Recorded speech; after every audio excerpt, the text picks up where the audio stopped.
welcome to Box, the football talk show brought to you by Sportology TV, with myself, Ali Drew. On last week's show, we were joined by two guests who are former teammates, Bobby Zamora and Paul Konchesky, who were talking about the latest with their former clubs. On this week's show, we have another two great guests, starting off with a former Liverpool player and Republic of Ireland international, and now a match analyst. It is Jason McAteer. How are you? I'm all right, filling my face with chocolate digestive, but yeah, apart from that, I'm fine. How are you? Yes, I'm very well, thank you, very well. How are you enjoying life post playing football? Yeah, I still miss it. I think, when it's something that you've done all your life, from being on the playground in the park, progressing through school and county football, and then you turn professional. I was really late when I turned professional. I was 20, but I didn't finish until I was 34, I think 35, and then done a bit of management after that. It's something that's always in your blood. It's something that's will never go away. And they say, don't they, the closest thing is either you work within football as a coach or a manager, or you do punditry. And I went down the media route. I'm really enjoying it. I'm heavily involved with the club Liverpool as an unofficial ambassador, but we do a lot of work with them and obviously the TV channel and stuff. So heavily involved, but I miss I miss being on the grass and playing. It's just the poor old body just can't take it anymore. It's almost like, if compared to other sports, when little boys are young, they play football, and a lot of the time, if you don't turn professional, you do just always sort of play football, with your mates. But when you become professional, it's almost like you can't just have a kick around the same as what you would. So it's even harder because other people still play and they enjoy it, but you almost can't do it like that. No, and I actually missed that playing, because like I said, I played sort of amateur football up until I was 20. So I played a lot of five-a-side with my mates, on a Tuesday and a Thursday night, and the weekends and stuff, I'd be playing sort of amateur football. And yeah, the banter and the camaraderie is slightly different because, it's going out and drinking and socialising and going for a pint after the game and stuff. And, you turn professional and all that has to stop. And I kind of, although I wasn't a big drinker, I kind of did miss that. But yeah, once you turn professional, at the end of the day, you've got a job to do, and it's win at all costs. And 3 points is what it's all about, winning trophies, challenging for, honours and trying to, for yourself, I think trying to reach the pinnacle or the top, which is international football. And for me, it was playing for Liverpool, which obviously I got the opportunity to do, when I was 24, 25. So yeah, it become very much, as I say, a job. Liverpool, from my experiences of playing for other clubs, was totally different because it didn't feel like a job. It just felt like I was living a dream, and every day was like waking up and being brilliant. It was just amazing. 4 years. It was just the best time of my life. Well, I do want to talk about the amazing season that Liverpool have had. Obviously, It's been unbelievable. What do you think about just what they've achieved this season? I've got to be honest. As great as the season was, as you've just said, and winning the Holy Grail, which was the Premier League. It's been so good since Jurgen's come in. Obviously there was no guarantee when we took him on as manager, but we were a little bit in the doldrums, with the previous managers. We felt, were we moving forward in the right direction? Was it something where we could go one way or the other? And then Jurgen come in, and we felt a complete lift straight away. His recruitment, we watched slowly his recruitment and how he imposed himself as the manager of the club, what his ideas and his philosophies were, and being sort of behind the ropes. I got to see it firsthand, and we had I think a League Cup final and a Europa League final against Sevilla in Switzerland, which was amazing. All part of the learning curve, a bit more recruitment, and then the season where we were beaten obviously by Real Madrid was extremely disappointing, because I felt we were kind of ready to compete at that level. We built to this level. It was disappointment, but I think in adversity you can go one way or the other, and I think Jurgen and the squad and the players you know, they just didn't like that taste, which was great. You know, defeat is horrible. And they decided then to do something about it. And they built, and they had the season where, you know, we finished a point behind City, but we won the Champions League. And then this season, we've just gone on and, you know, winning the Premier League was just, you know, in sad, unprecedented times as well, and really disappointing times, to get over the line, you know, was a lot of fulfillment for a lot of people, you know, around the club who work for the club, but certainly for the players and the manager. It was an unbelievable achievement, which just tops off the last 4.5 years. Was there a particular player that you thought was particularly outstanding, or do you think it was sort of the team as a whole and Klopp's influence? Yeah, I mean, the team is certainly built on Klopp's influence and this team spirit that we have. You know, they all play their part. You know, I liken it to a cake. I mean, you might laugh, but, you know, there's flour in a cake, which is horrible in it when you eat it on its own, but there's loads of sugar and everyone likes the sugar.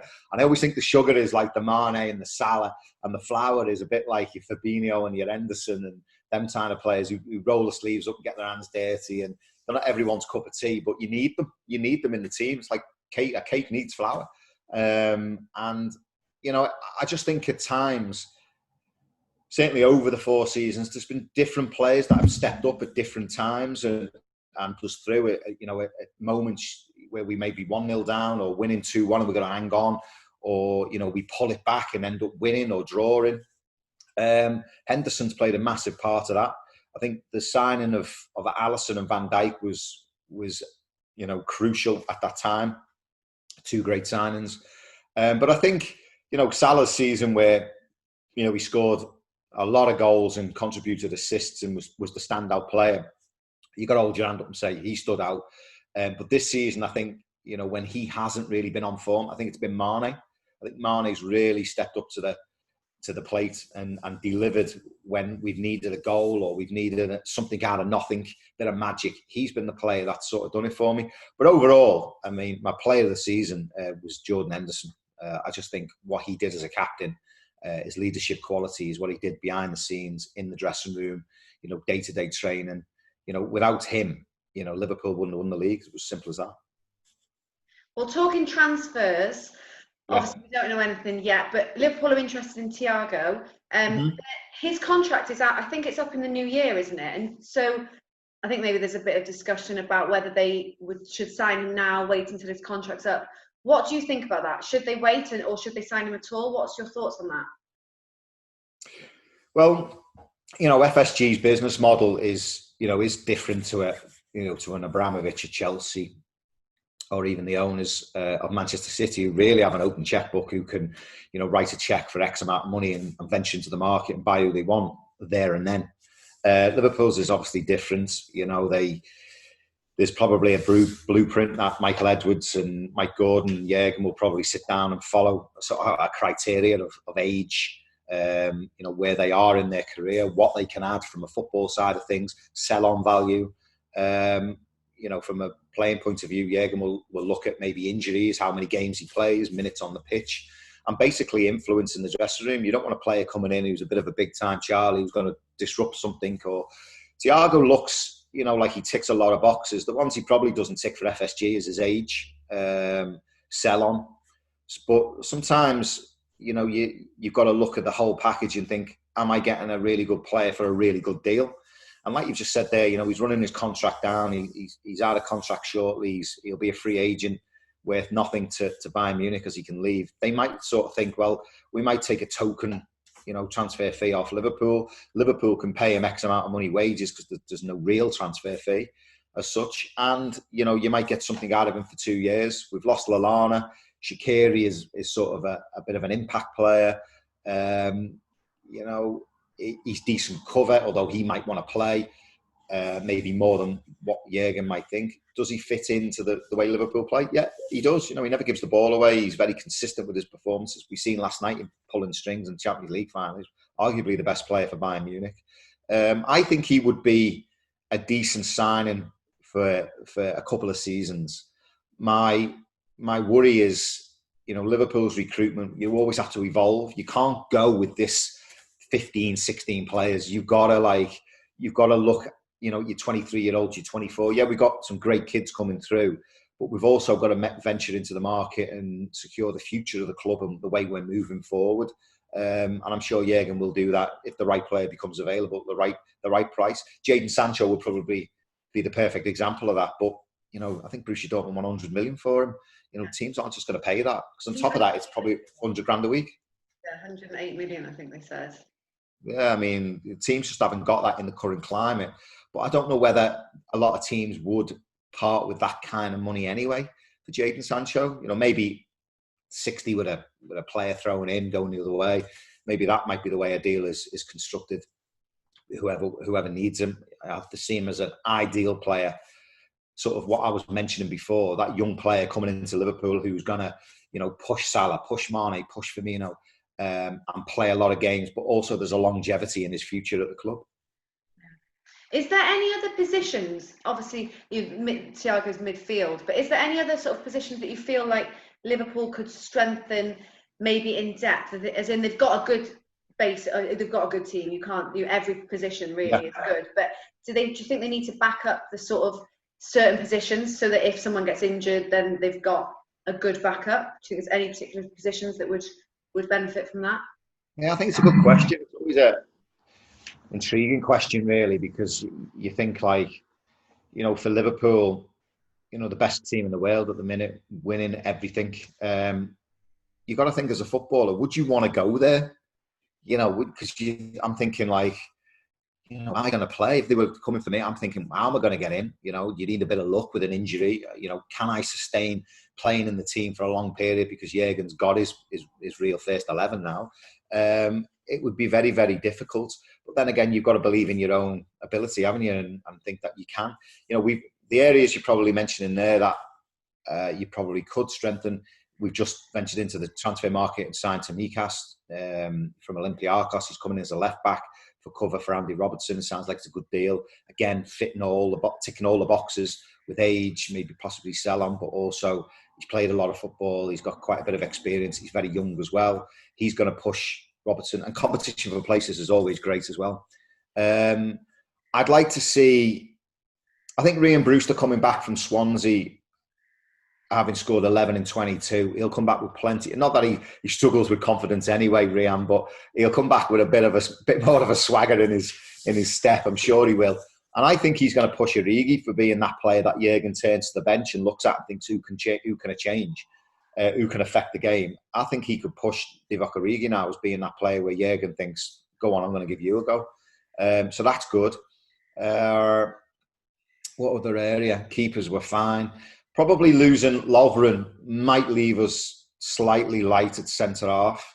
You know, we know Joe has a history of picking up injuries and, you know, missing a few games. You know, you don't really want to push Virgil all the time. You're not looking at 40, 50 games every season for Virgil. You want to be able to take him out and replace him at times. And then obviously we've got Joel Matip as backup, but probably maybe another centre half we could probably do with. Apart from that, I don't know. There's, you know, forward areas. If Thiago comes, I think it'll cover that midfield area. Right back, we've got a couple of options. Nico Williams now coming through could arguably fit in for Trent. Milner's very, very versatile. So, you know, the squad's quite healthy at the minute, but maybe one or two, Thiago and maybe a centre half coming in. What team do you think next season is going to be sort of the biggest threat to Liverpool? Because it would be unheard of if they were to sort of win and find it as easy next season. Yeah. You know, be so many points ahead. But what team do you think is going to be that one that is threatening them the most? You're right. I certainly don't think it's going to be a one-horse race. I don't think Liverpool are going to streak away with it like they did this season, win it by so many points. Everyone's going to strengthen. You know, I think Manchester United, I think out of the break, I think they were the team that really benefited from it. I know it sounds mad because they didn't really do anything, but it was kind of, I felt United were going in and being scrutinised every game. You know, there was so many critics on the telly, even their ex-players, you know, were very vocal in their, you know, analysis and finger pointing at players. And I just think that 12 or 14 weeks that they had kind of let the dust settle and everyone sort of rebooted at United, and they came back a really good outfit in in the remaining games when they come out of lockdown. And you know, I think that's what took them into them Champions League places. They couldn't really sustain it through the Europa League, but you know, they've got some great quality, some good youngsters. I think if they can keep you know, some of the bigger names, some of the bigger players out of jail and keep them at the club. I'm only messing. I think then they'll. I don't think they'll push Liverpool, but they'll be certainly top four material. The team I worry about, obviously City, but I think City have got problems behind the scenes. You know, I think they need centre halves. Aguero's out of contract coming up; he's got a year left. De Bruyne doesn't, you know, look happy. He seems to be itching maybe to get away. And you know, we never know with Pep. He's ventured into unterritorial waters, isn't he? Because he's never been at the club this long. You know, will he get sort of sick of not winning the Champions League? Will the owners get sick of not winning the Champions League? The team I see as a big problem to Liverpool, or could be a big problem, is Chelsea. Mm-hmm. I just think Frank signed really, really well. I think they've got some really good kids. Mason Mount, Hudson-Odoi, you know, some really good Pulisic, and then you've got some really good experienced players like Kante, Giroud, if he stays around. I think, you know, is great around the dressing room. Although I thought he'd be a problem actually when Frank took over, but you know, Frank seems to have got him on side. And I think if Havertz has gone there, and I think there's a couple of other players they're after. You know, there's talk of Thiago Silva going there as centre half, which I think they need a centre half. I think if he goes there, I think they're a real threat next season, or if not, the season after. Mm. Well, before we finish, I want to ask. We ask all the former players this. Obviously, you know, you played with some great teammates. But I just want to know who you think the greatest player that you ever played alongside was. In any team, doesn't have to be Liverpool, can be any. Yeah, I mean, I've played with obviously some, you know, world-class players, some fantastic characters. I think, you know, if you know, just to go through a few, if you think of, you know, Paul McGrath, you know, with his problems, and then to put his performances up, you know, to be involved in 94 against Italy and watch Paul's performance, and, you know, watch Franco Baresi ask for Paul's shirt after the game was a, you know, I can't believe no one caught it on camera, to be honest. It was such an amazing moment. But I managed to see it with my own eyes and be 10 foot away from it. It was, you know, it was quite emotional to see that. Paul was an exceptional, unbelievable player. But if I had to pick one who I used to look at and just think, you know, the ultimate player, can do everything for a player in that position, would be Robbie Fowler. You know, I used to look at him in the dressing room and think, we got a chance today. You know, if he's on fire today, you know, we're going to win the game. He was a top player. But I always kind of judge a player when I get asked that question as well, not just by his performances on the pitch, but his character off it. You know, Robbie trained really hard. He was a great professional, always having a laugh and a joke in the dressing room. You know, when we were down, he'd lift us up. And he's just a great fella and a really good friend of mine now. We're really close now. But as a footballer, I think there was no better striker in his generation than Robbie Fowler. Left foot, right foot, header, all kinds of goals, outside the box, inside the box. He could do the lot. Brilliant. Well, thank you so much for your time, Jason. It's been great chatting to you. Thanks very much. I really enjoyed that. By the way, who's your team? I support United. Oh, which United? Leeds United. Pardon? Yeah, Leeds. Yeah, I do want to say. I try not to say, but. I know, but I mightn't have done this interview. They told me that before we come on. I never say before. Thank you so much. It's been great talking to you. All right, take care and good luck with everything. Thank you. Thank you very much.